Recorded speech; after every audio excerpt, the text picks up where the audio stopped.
Queridos hermanos y amados en el Señor, estamos en la recta final del año y gracias a Dios tenemos todavía la oportunidad de escuchar hoy su palabra y considerar ser conformados a la imagen de su Hijo, nuestro Señor Jesucristo, que en cierto lugar dijo: aprendan de mí, que soy manso y humilde de corazón. Es un tiempo de reflexión sobre nuestra calidad como cristianos.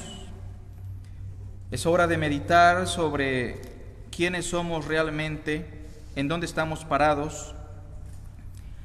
Y en el tema de la escatología o los acontecimientos finales, existe un subtema que básicamente es el tema principal que proclamó nuestro Señor Jesucristo.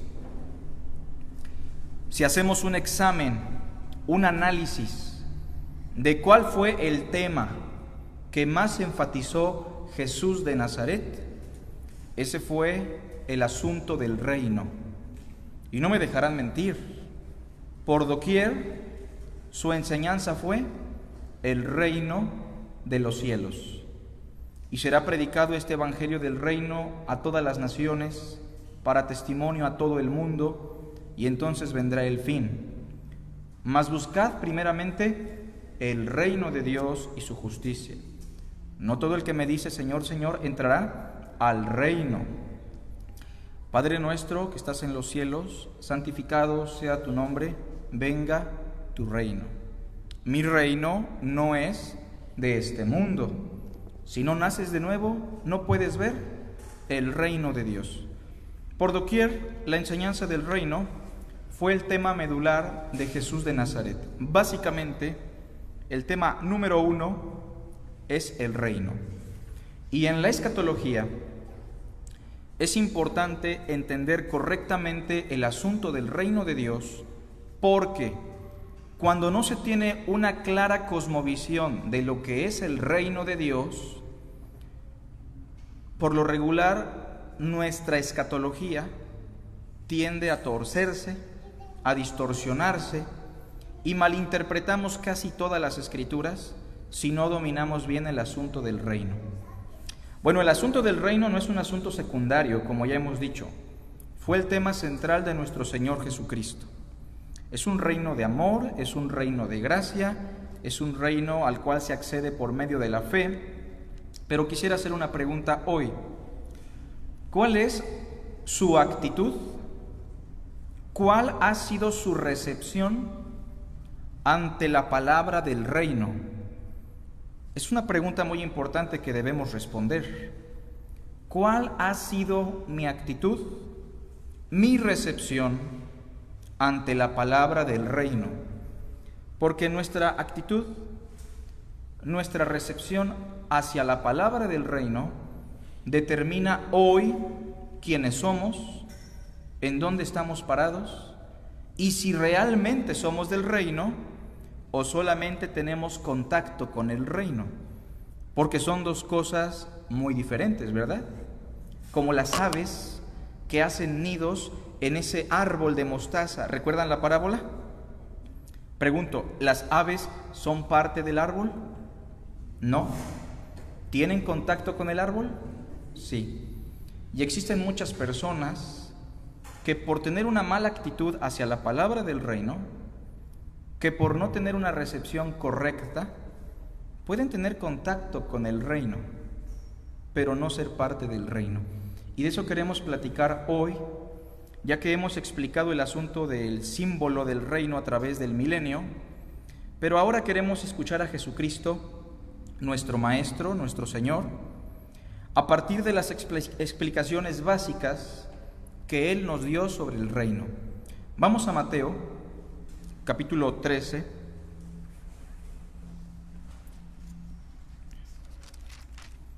Y hoy vamos a hablar de nuestra recepción ante la palabra del reino de Dios. Nuestra recepción, nuestra actitud hacia la palabra del reino.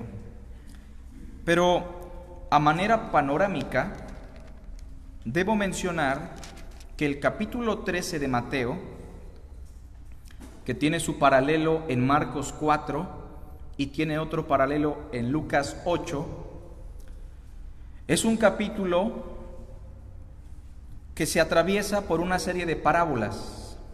La parábola del sembrador, muy famosa, la parábola del trigo y la cizaña, la parábola de la levadura, de la semilla de mostaza, de la perla de gran precio, un tesoro escondido, parábolas que se conocen como parábolas del reino de los cielos. O sea, estas parábolas del capítulo 13 tienen como objetivo explicarnos de manera muy sencilla, tan sencilla como para que lo entienda una persona del vulgo y sin letras, un pescador, un albañil, un carpintero, personas muy humildes. Las parábolas están diseñadas por Cristo para que el que tenga oídos para oír, es más, no nada más para los que saben leer, simplemente si tienes oídos para oír, tienes ya una ventaja.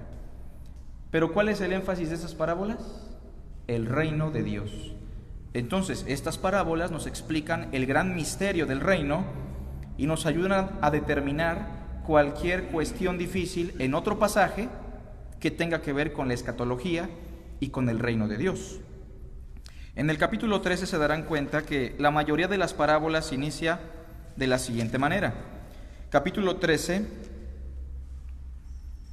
versículo 10. Los discípulos, después de escuchar una parábola, le hacen una pregunta al Señor. Vean el verso 10. 13:10 de Mateo. Entonces, acercándose los discípulos, le dijeron: ¿por qué les hablas por parábolas? Pregunta: ¿una parábola facilita el mensaje o lo dificulta? Las dos cosas, ¿verdad? Para unos puede ser un medio fácil, pero para la gran mayoría, la parábola realmente era un obstáculo, era una barrera para poder entender el mensaje del reino. Para que me entiendan, las parábolas son el cumplimiento de un juicio que Dios profetizó a través de Isaías cuando dijo: para que viendo no vean, para que oyendo no escuchen, no oigan, para que no crean y no se conviertan y les sean perdonados sus pecados. Y en el verso 11, después de que le hacen la pregunta: ¿por qué les hablas por parábolas?, él respondiendo les dijo: ¿saben por qué? Porque a ustedes, la gente humilde, la gente arrepentida, la gente del vulgo y sin letras que acude al reino, porque a ustedes les es dado saber los misterios del reino de los cielos. No sé si recuerdan esa expresión de Cristo cuando dijo: te doy gracias, Padre, porque escondiste estas cosas, ¿se acuerdan?, de los sabios y de los entendidos, y se las revelaste a los niños, a la gente más ignorante, a la gente más necia. Sí, Padre, porque así te agradó. Entonces, básicamente aquí está repitiendo lo mismo. A ustedes les es dado saber los misterios del reino de los cielos, mas a ellos, ¿qué dice?, no les es dado. Y por eso las parábolas fungen como un juicio. Ya hablaremos de eso después. Pero noten que cada parábola inicia con la siguiente frase, versículo 24.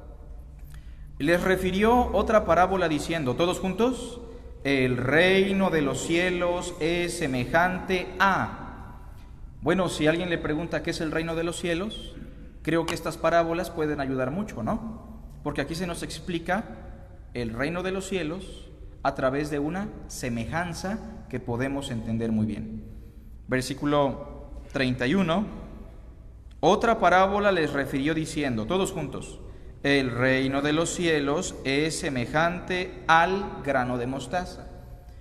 Y así sucesivamente, el reino de los cielos se explica de manera muy sencilla a través de elementos de la vida cotidiana que eran digeribles para toda la comunidad.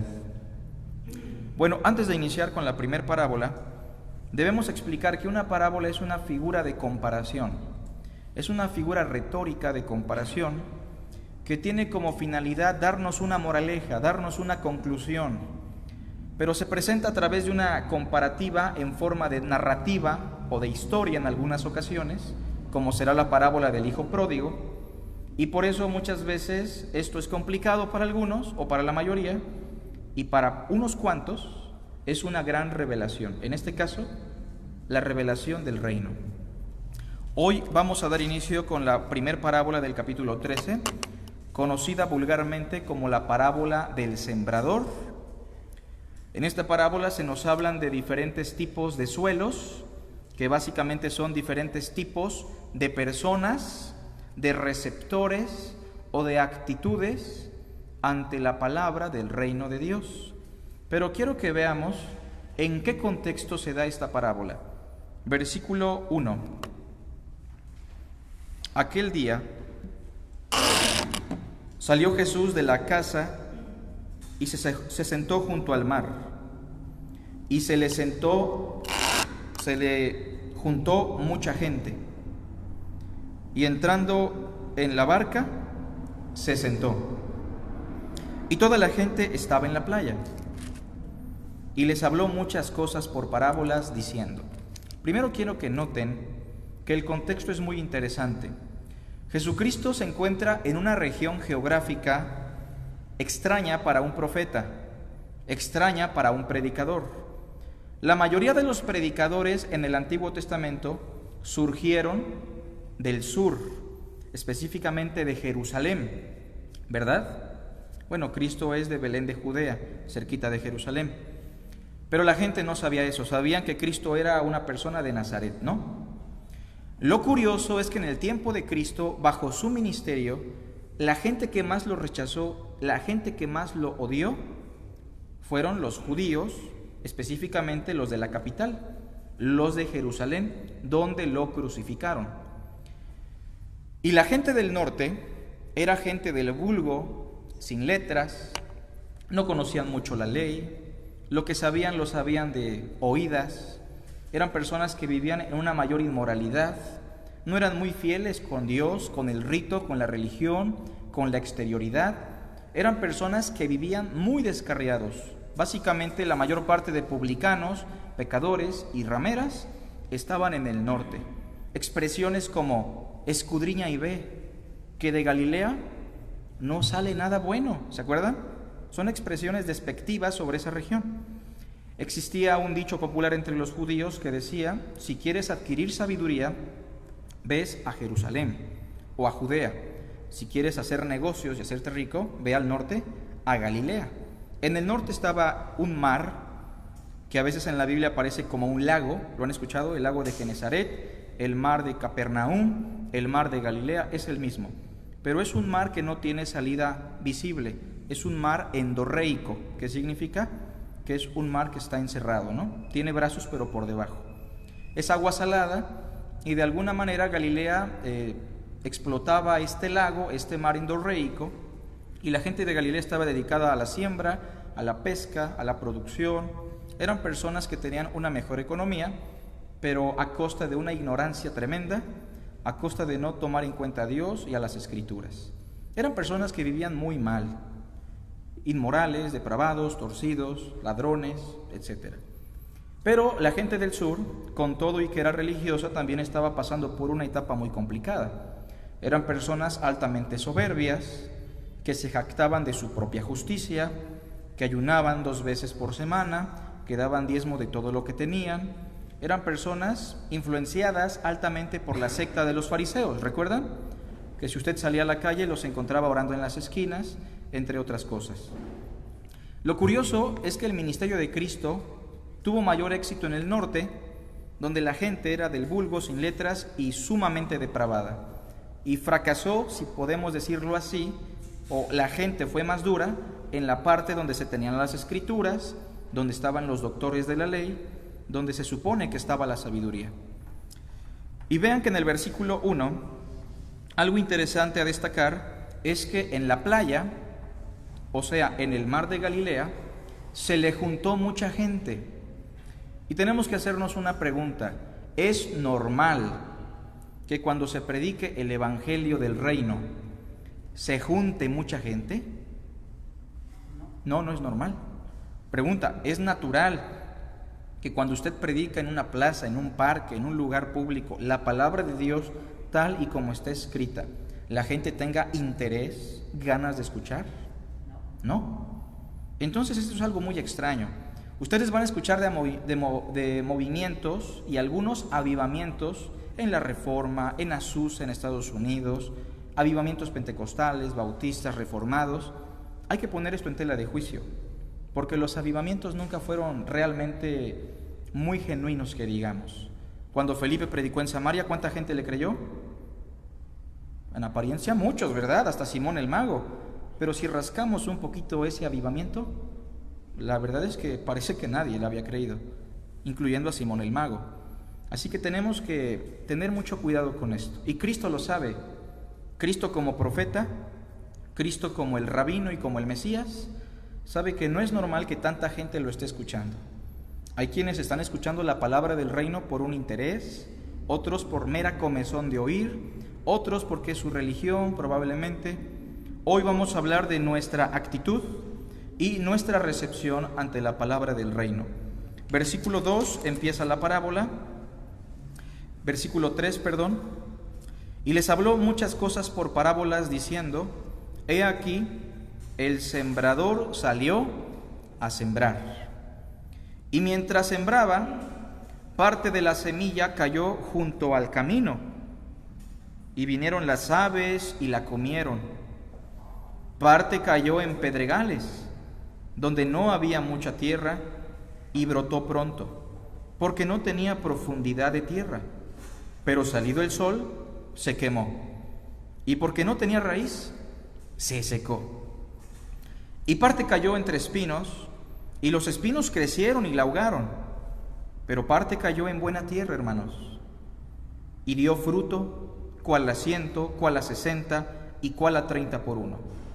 El que tiene oídos para oír, oiga. Recordando que esa expresión se da en un contexto y en una cultura donde la mayoría de las personas no sabían leer, ¿no? Pero tener oídos y es una ventaja. Ahora, noten que esta parábola básicamente se divide en 4 partes o 4 suelos diferentes. Parte de la semilla que fue sembrando este sembrador cayó junto al camino.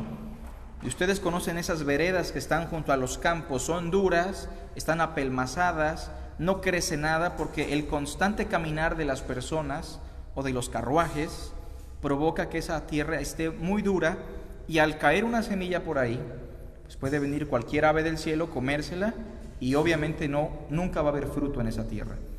La otra parte cayó entre pedregales, o sea, piedras grandes que no se miraban en la superficie. La tierra parecía buena, pero unos cuantos centímetros abajo las piedras eran muy grandes, de tal forma que la plantita puede crecer, ¿verdad? Pero después de cierto tiempo, por no tener profundidad y que las raíces no alcancen el agua o las vitaminas de la tierra, y al salir el sol, esa planta muere. La tercera cae sobre espinos. Básicamente, esta semilla puede crecer, pero con mucha dificultad, porque los espinos la van a ahogar y tarde que temprano la van a asesinar. Y la última parte de la semilla cayó en buena tierra, y esta buena tierra dio fruto, ¿no? Y un fruto que se fue multiplicando cada vez más. Bueno, la parábola es sencilla, y tenemos la interpretación de Cristo en el verso 18. Oíd pues vosotros la parábola del sembrador. Cuando alguno oye ¿la qué? La palabra del reino. Fíjense, hermanos, cuando alguno oye la palabra del reino de Dios, del reino de los cielos, y no le entiende, viene el malo. ¿Quién es el malo? Satanás.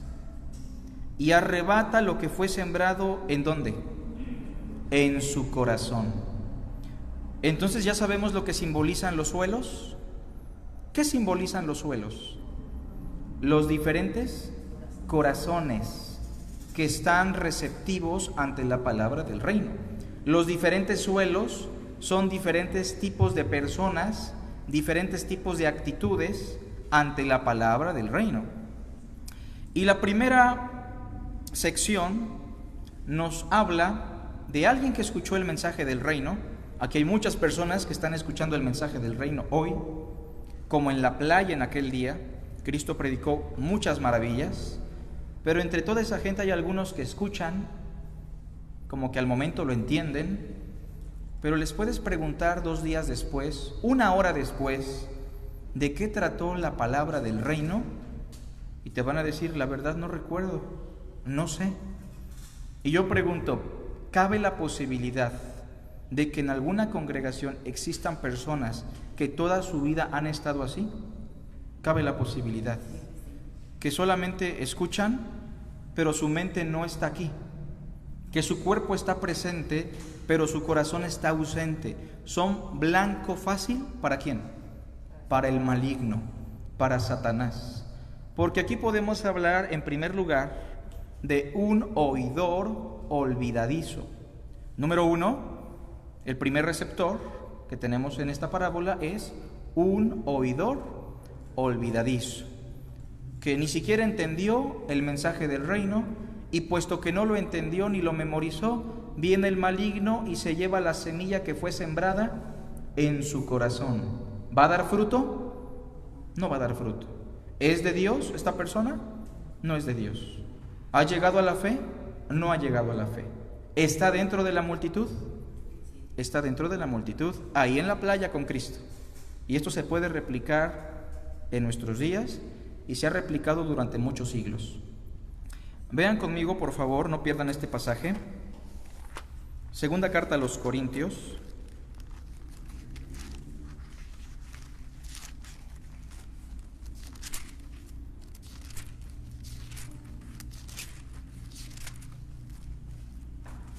Vamos, por favor, al capítulo 4. Y antes de dar lectura a este pasaje, debo hacer una pregunta para que reflexionemos sobre esto, hermanos. ¿El Evangelio es difícil de entender? Fíjense la pregunta, ¿no? ¿Qué es más difícil, entender una ecuación o el Evangelio? ¿Qué es más difícil, hermanos? Siendo sinceros. ¿Qué es más difícil entender? Para mí, sinceramente, es más difícil entender una ecuación. Pero miren una cosa, hermanos, entender el Evangelio no es el problema. Eso solamente es un primer nivel, ¿se entiende? Porque hay muchas personas que veremos entienden el Evangelio. Bueno, en esta primera instancia, los oidores olvidadizos ni siquiera lo entendieron, puesto que ni siquiera pusieron atención. Se les predicó, pero no se les predicó, ¿se entiende? No entendieron nada. Yo creo que a usted le ha pasado que le habla a alguien y parece que su mente está en otro lugar. Bueno, cuando se trata del Evangelio, debemos entender que el Evangelio es claro, es sencillo, es fácil de entender, imposible de recibir por nuestra propia naturaleza, pero es muy fácil de entender. Hay cosas que las entendemos muy bien, pero no las recibimos porque somos duros de corazón. Y Pablo dice lo siguiente en el capítulo 4 de la segunda carta a los Corintios, versículo 3. Dice así: pero si nuestro evangelio está aún encubierto. Miren, Pablo dice, el evangelio es muy sencillo y muy claro, pero si nuestro evangelio sigue estando encubierto para algunos, ¿qué dice? Entre los que se pierden está encubierto. ¿Y por qué, mis hermanos? Verso 4. Porque en ellos el Dios de este siglo, ¿qué dice? Cegó el entendimiento. Vean, cuando una persona no entiende el evangelio del reino, según a los Corintios 4:4, cuando alguien no entiende el mensaje del evangelio del reino, ¿podemos pensar que en el trasfondo hay una labor satánica? El texto dice que sí, y la parábola del sembrador dice, viene el malo y se lleva la semilla que fue sembrada en el corazón. Dice que el Dios de este siglo, según a los Corintios 4:4, cegó el entendimiento de los incrédulos, para que no les resplandezca la luz del evangelio de la gloria de Cristo, el cual es la imagen de Dios. En este contexto se está hablando de los judíos. Judíos a los cuales se les predicaba el evangelio, pero esa influencia religiosa, el judaísmo, como puede ser el catolicismo, como puede ser hoy una denominación cristiana, puede cegar el entendimiento de personas incrédulas y no permitirles entender el evangelio del reino. Así que en este primer lugar, el primer receptor, ¿cómo se define? Como un oidor olvidadizo. Bueno, en la parábola de Mateo 13 se habla de otro tipo de persona. Pero antes de seguir con esto, yo le pregunto, ¿es usted un oidor olvidadizo? ¿Es usted alguien que escucha el mensaje del reino pero no lo entiende, no lo define, no lo capta? Si es así, es probable que ni siquiera la pregunta que acabo de hacer la esté entendiendo. Pero yo le animo a que escudriñe las Escrituras y que conozca a Cristo a través de ellas. Bien, versículo 20, Mateo 13, 20. Y el que fue sembrado en pedregales, ¿se acuerdan de ese? Ok. El que fue sembrado en pedregales, este es el que oye la palabra. ¿También le escuchó? ¿El primero también le escuchó? Todos le escuchan, ¿eh? Este es el que oyó la palabra y al momento la recibe con gozo. Vean, una emoción, un sentimiento, una experiencia emocional. ¿Son malas las emociones?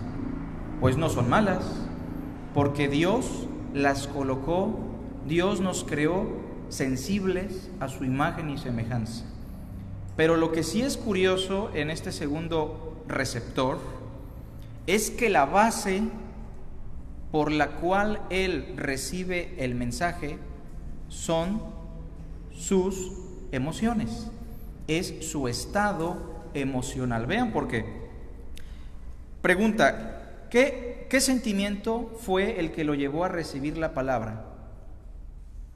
Según lo que leímos, el gozo. ¿Se dan cuenta? Sigan leyendo conmigo, verso 21. Pero no tiene raíz en sí. ¿Tiene gozo o no? Pero no tiene raíz en sí, sino que es de qué. Y yo pregunto, ¿las emociones cuánto duran?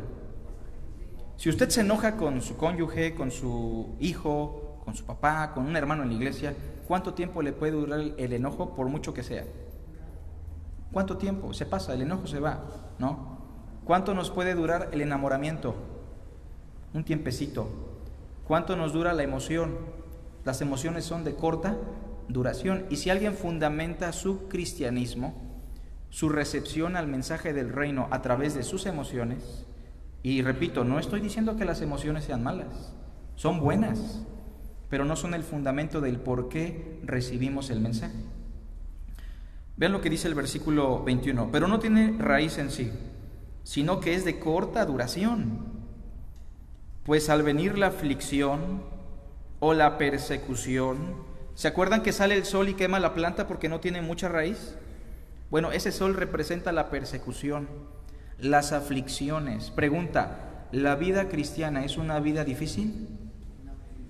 Fíjense, de antemano, hermanos, tenemos que hacernos esa pregunta. Cristo dijo, de aquí en adelante una casa estará dividida por mi causa. El hijo contra el padre, la hija contra la madre, la nuera contra la suegra. Esas de por sí, ¿verdad? Y los enemigos del hombre serán los de su casa. Pregunto otra vez, ¿la vida cristiana es difícil? Es difícil. ¿En la vida cristiana está llena de aflicciones? ¿Sí? ¿De persecuciones? También. Ahora, otra pregunta, ¿podemos experimentar el gozo, la paz y la plenitud en medio de eso? Sí. Ahora noten que este tipo de receptores, este tipo de oidores, son personas que están gozosos cuando reciben la palabra. Híjole, pero ser cristiano también implica muchas cosas, ¿no? Llevad mi yugo sobre vosotros. Crítica, persecución, exclusión, entre otras cosas, responsabilidades con Cristo. Y la aflicción es otra emoción. Una emoción los hace entrar en apariencia y otra emoción los hace salir. Vean lo que dice el versículo 21 al final. Pues al venir la aflicción o la persecución, ¿por causa de qué? De la palabra. Es que mi familia me va a rechazar. Es que mis vecinos me van a dejar de hablar. Es que mi grupo de amigos no puede seguir así conmigo. Es que ya me di cuenta que o defino a Cristo o defino a mi familia, a mis amigos, compañeros. Es imposible que yo siga así. Así que estas aflicciones me hacen retirarme o rechazar el mensaje del reino. ¿Esta persona llegó a una genuina conversión? No. Estaba en un proceso de iluminación donde sus sentimientos fueron muy alborotados, para bien y para mal, pero nunca llegó a la conversión ni a la fe. Así que en este segundo lugar podemos hablar de un receptor puramente emocional. Un receptor puramente emocional. A mí no me conmueve ni me mueve ver a una persona llorar cuando predico. Ni me preocupa, llore o no llore. Yo recuerdo que en algunos movimientos se determinaba la eficacia de una predicación, de una conferencia o de un culto por las emociones manifestadas en él. Digo otra vez, no son malas las emociones, pero realmente cuando predicamos y cuando usted le predica a alguien, usted no solamente está aludiendo a sus emociones, usted tiene que trabajar en la mente de esa persona, que entienda el mensaje de Dios y que lo reciba por medio de la fe. Porque de otra forma, mis hermanos, alguien puede llorar, alguien puede estar muy emocionado. Alguna vez un hombre me dijo, te voy a dar un terreno para la iglesia. Yo ni me emocioné, dije, este señor está emocionado por la predicación. Ya después de unos días me dijo, mira, yo creo que sería bueno que me dieras unos pagos, ¿no? Realmente la persona emocionada puede decir muchas cosas, ¿se entiende? Y este señor ni siquiera era suyo el terreno, ¿verdad? Su terreno era paracaidista el señor. Bueno, y era alcohólico aparte, entonces él actuaba por muchas cosas así. Pero entonces ser un oidor emocional, mis hermanos, no nos va a llevar realmente al núcleo de lo que es el mensaje de Cristo. Vean lo que dice el versículo 22, tercer lugar. El que fue sembrado entre espinos, este es el que oye la palabra, pero ¿el qué? El afán de este siglo. Pregunta, ¿también escuchó la palabra? Sí. Pregunta, ¿quiere la palabra? Como que sí, ¿verdad? El otro sí la quería, ¿no? Pero sin persecución. Si fuera sin persecución, todo bien. Si puedo tener a Cristo, pero también a mis amistades mundanas, también. Si puedo tener a Cristo, pero no tener la crítica, la persecución, adelante. Pero este tercero es alguien que escucha la palabra como que sí la quiere, pero el afán de este siglo, mis hermanos, específicamente, ¿qué? El engaño de las riquezas. ¿Se acuerdan de lo que hablamos en Timoteo? Muchas personas piensan que las riquezas traen la felicidad, que el dinero y lo material hace al hombre feliz o le da paz o plenitud. Se van a dar cuenta que no. Espero que algún día usted tenga algo de riqueza, de corazón, simplemente para que usted se dé cuenta que la riqueza no puede hacer al hombre feliz. El hombre que acumula en esta vida nunca está satisfecho. Es como el Seol, es como los ojos que nunca se sacian de mirar. Y por eso cada vez que se hablan de las riquezas, tanto Timoteo como Cristo aquí hablan del engaño de las riquezas, ¿verdad? Caen en tentación y lazo, terminan hundidos en depresión, solos, amargados, sin nada y sin nadie. Y vean cómo estos personajes del verso 22 son engañados por las riquezas y ese afán de acumular más en esta vida, de obtener más en este mundo, ¿qué logra, hermanos? Ahoga la palabra del reino. Son personas que sí quieren a Cristo, pero la riqueza es importante. Sí quieren la palabra del reino, pero este mundo para mí es muy importante. Y esta persona realmente no puede encontrar fruto en la palabra, o la palabra no encuentra cabida en su corazón. Termina el verso 22 diciendo, y se hace infructuosa. Si condenó algo Cristo en los evangelios, fue precisamente esa actitud.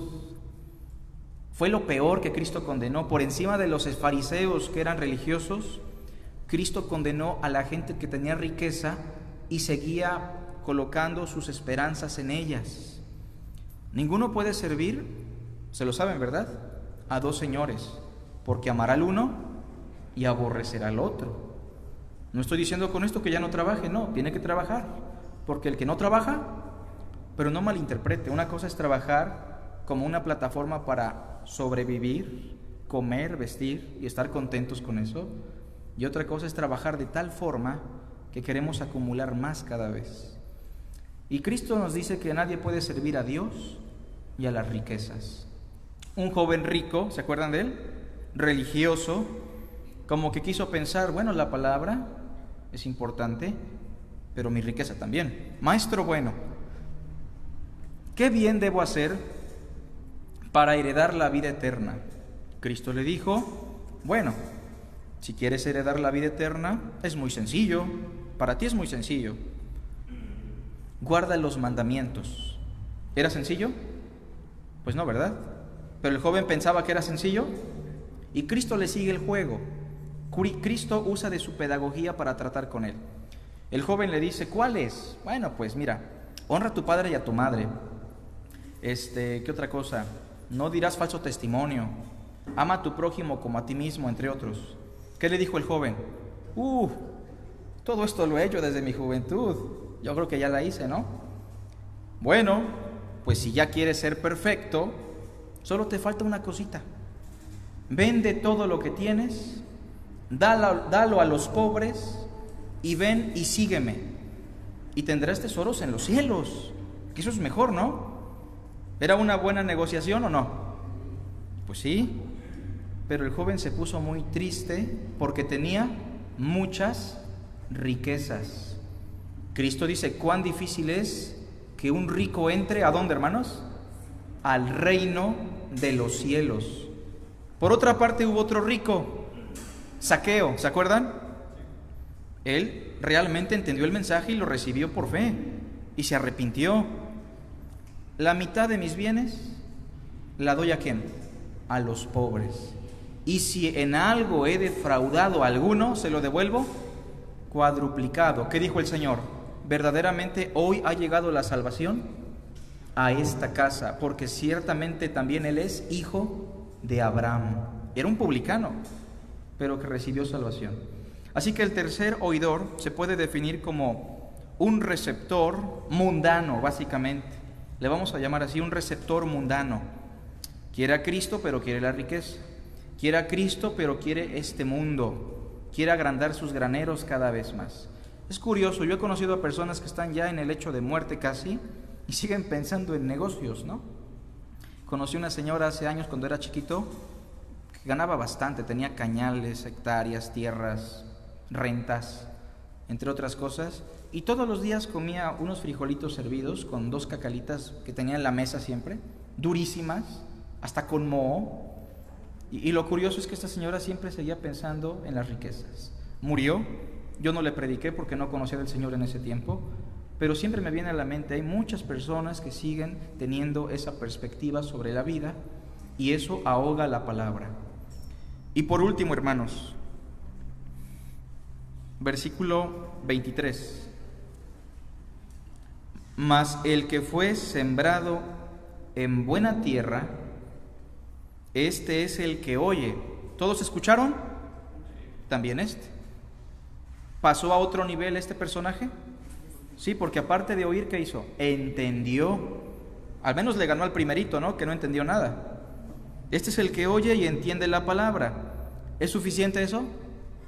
No es suficiente. Vean lo que dice. Es oír, ¿qué más? Entender, ¿qué más? Dar fruto. ¿Y cuál es el fruto, mis hermanos? Es muy sencillo. El fruto del reino es hacer la voluntad de mi Padre que está en los cielos. El fruto del reino es tener una vida gobernada por Dios a través de Cristo. El fruto del reino es ser humilde de corazón como nuestro Maestro. El fruto del reino es entender que nada de lo que tenemos nos puede servir para salvación. Y ese fruto se multiplica constantemente. Vean lo que dice el versículo 23. Oye y entiende la palabra y da fruto. Y desde que da fruto empieza a producir, ¿verdad? Produce a 100, a 60 y a 30 por uno. Un fruto que va increciendo cada vez más y más. De manera, mis hermanos, que se cumple el proverbio que dice que el justo es como una luz que va creciendo a medida que llega el día.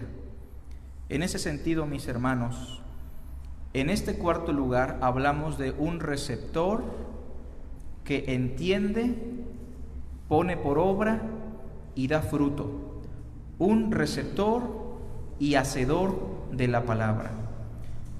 ¿Diferentes tipos de cristianos, sí o no? Fíjense, la pregunta, ¿diferentes tipos de cristianos? No, mis hermanos, no son diferentes tipos de cristianos. No piense usted que son diferentes tipos de cristianos, porque ese es el error más grande. Son diferentes tipos de receptores, de oidores, porque el único cristiano, el único hijo del reino en esta parábola, ¿cuál fue? El último, nada más. Los demás van a morir, lamentablemente, y si siguen en esa condición, van a sufrir la ira de Dios, que es la ausencia de Dios por toda la eternidad.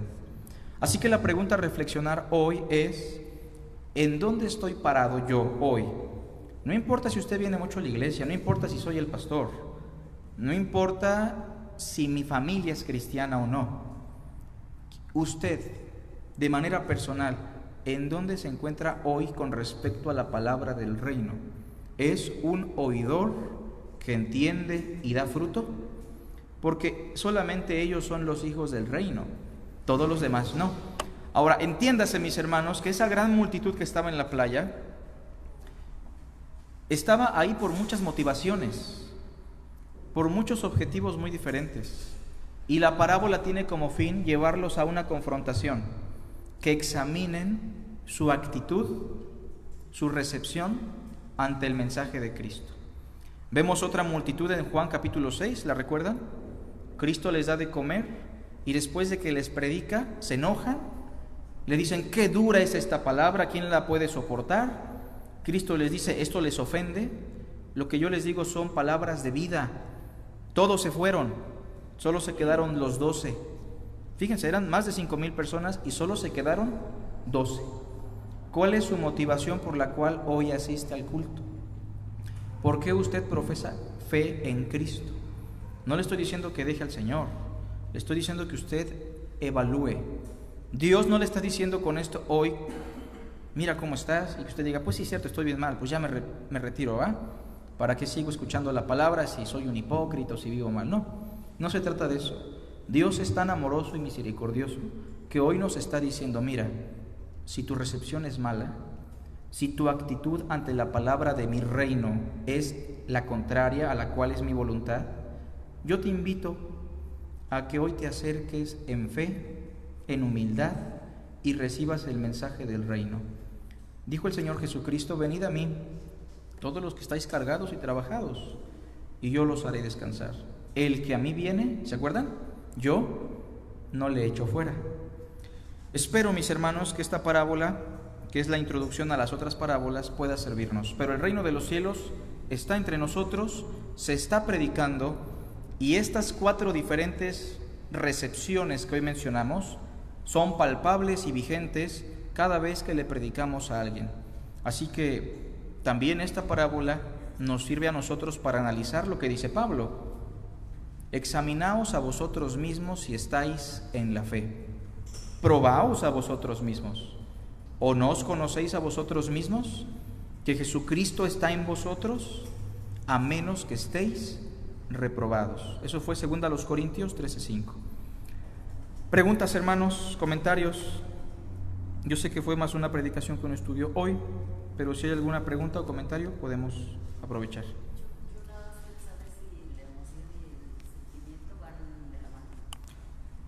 Emoción, básicamente sí. Sí, ambos son experiencias básicamente que van de la mano, y un cristiano en su entendimiento de la palabra y en su adoración a Dios también experimenta sentimientos, ¿no?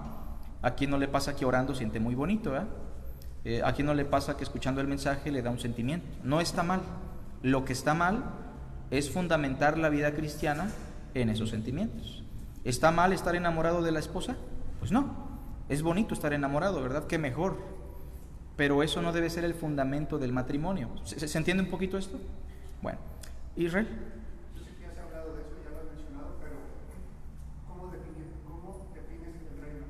Ok, es una buena pregunta. Básicamente las parábolas tienen esa finalidad, pero el reino de los cielos se puede definir en síntesis como el gobierno de Dios en la vida de los creyentes por medio del Cristo. O sea, el reino de los cielos, el reino de Dios, es el gobierno de Dios en la vida de aquellos que hacen su voluntad. Así se define en los evangelios, sobre todo, hermano. El reino de Dios es hacer la voluntad de Dios. El reino de Dios es que Dios en ti se está manifestando porque te está gobernando por medio de su Hijo. Esas profecías de que el Mesías vendría con vara de hierro, iba a regir a las naciones, se cumplen básicamente cuando tú y yo hacemos la voluntad de Dios, pero a través de lo que nos ha enseñado su Hijo, Jesucristo. Así se define el reino.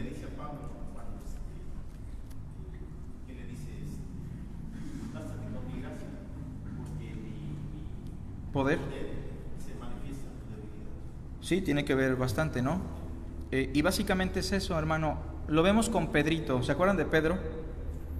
Tiene que ver con la voluntad. ¿Pedro era del reino o no? ¿Hacía la voluntad de Dios o no?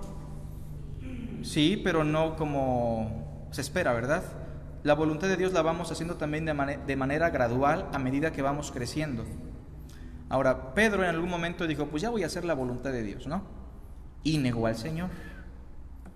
Pero algo que le asegura Cristo a Pedro es lo siguiente: mira, lo que te digo ahorita no lo entiendes, lo entenderás después.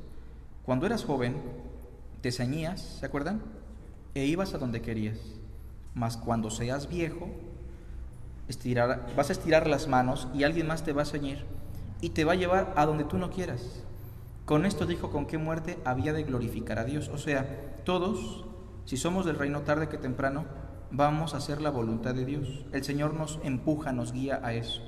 Y cuando de plano es un hijo del reino muy duro y muy rebelde, pues lo que pasa es algo similar a lo que le pasó a Saúl, lo que le pasó a Sansón, o lo que menciona Corintios, ¿no? Que por causa de algunos que son muy rebeldes, el Señor los disciplina, duermen, están enfermos, ¿no? Enfermedad o muerte. Pero básicamente así se define el reino, hermano, o así lo defino yo: el gobierno de Dios por medio de Cristo en la vida de aquellos que han colocado su fe en Él. ¿Otra pregunta, comentario, hermanos? Bueno, vamos a dar por concluido el estudio y les doy un anuncio, ¿sale? Si le damos finalizar, no sé si hay preguntas de los hermanos, creo que no, ¿verdad? Ok.